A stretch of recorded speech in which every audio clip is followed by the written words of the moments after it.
Evan Marinofsky here for Bruins Rinkside at Warrior Ice Arena after day 5 of Bruins Development Camp. And yes, finally, we will be giving you some development camp news. Today we look at the 5 prospects who were the most impactful in the 2022 development camp this week. Number 1 on that list, Reese Gaber of North Dakota. He was a guy everyone had their eye on from start to finish. Again, a camp invite, undrafted out of North Dakota, has really lit it up in his first 2 years with the Fighting Hawks. And he's going to be a guy that a lot of teams, the Bruins included, but a lot of other NHL teams are going to have their eye on this upcoming season. His creativity, his shiftiness. He's a small guy, but he uses it so well. He's fast. I talked to him after development camp ended on Friday, and I said, is there kind of, do you have any idea what you're going to do after this upcoming season, after your junior year at North Dakota? He said, no, North Dakota is the best place in the world. So I will take his word for it. We'll see what he ends up doing. I think there's going to be no shortage of suitors for him looking to sign him after his junior season. He's going to be someone. Guys, keep an eye on him in the NCAA this year. I think he's really primed for an even better season than his sophomore season. And his sophomore year was very, very good. Moving on, Georgi Merkulov. That's Georgie with 2 eyes. Georgie was a guy, who offensively coming in we knew was really special. And I think this week kind of just hammered that home. In the scrimmage, there were so many times when a play looked dead or, didn't look like he had a lot of options, but he'd fire a pass off or he'd create space for himself. Just very offensively gifted. Defensively, it's a different story, and he will tell you that himself. You can go watch the video on Bruins Rinkside. He is very, very open about the fact that he does not love his own zone. But if there's any team who can get a guy to love his own zone, it is 100% the Bruins.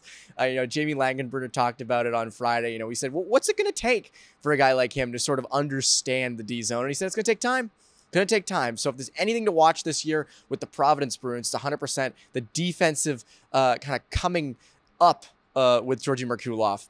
I think that's going to be one of the biggest things is kind of how he evolves in his own zone. So moving on, another guy's Oscar Jelvik, going to BC this upcoming season. He's another one. Offensively gifted, very creative, good in the O zone. There wasn't any red flags about him in the D zone, so I guess he does have that on Merkulov. But both of those guys are really promising forward prospects for the Bruins going forward. And I think, that's another thing is BC. If you live in Boston this year, good reason to go watch a BC hockey game because Oscar Jelvik is going to be there with Trevor Kuntar, and it's going to be a very interesting duo to see them work together and kind of the Eagles this year. But Jelvik, again, definitely keep your eye on him. All these guys keep your eye on this year, but Jelvik really, really much. I mean, just had 2 goals in the scrimmage. He was terrific. Moving on, Ty Gallagher. Ty Gallagher, I didn't see a ton of people talking about him this week, but again, I just find him to be a very dynamic offensive defenseman. The way he can jump into the play, his offensive abilities from the blue line are so good. Had a really good freshman year at BU. I'm always of the firm belief, and maybe this is because I went to UMass and because of Cale Makar, I always love to watch the second year of really good defensemen. You look at Owen Power with Michigan, Jake Sanderson with North Dakota this past year, obviously, Cale Makar of UMass in 2019. Of course, I'm going to say that. But Ty Gallagher's got to keep your eye on this year at BU. Again, BU with Gallagher, BC with Jelvik. You can got everything this year in Boston to watch. So he's going to be another. And then Johnny Beecher. I know he's not really a prospect. He's now obviously with Providence along with Merkulov. It's his 3rd development camp.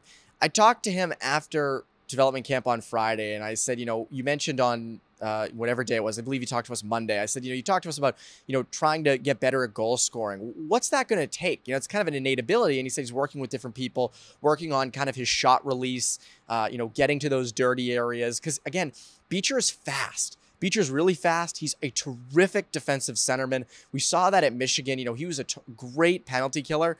If he can add that goal scoring to his game, it's going to be a real threat to make the lineup come the fall. Now, can he do it? It's hard to do it in a single off season. I think it's going to take some time with him, but he's someone, again, I would expect to see up with the Bruins at some point next season. So those are the 5 prospects that really caught my attention this week.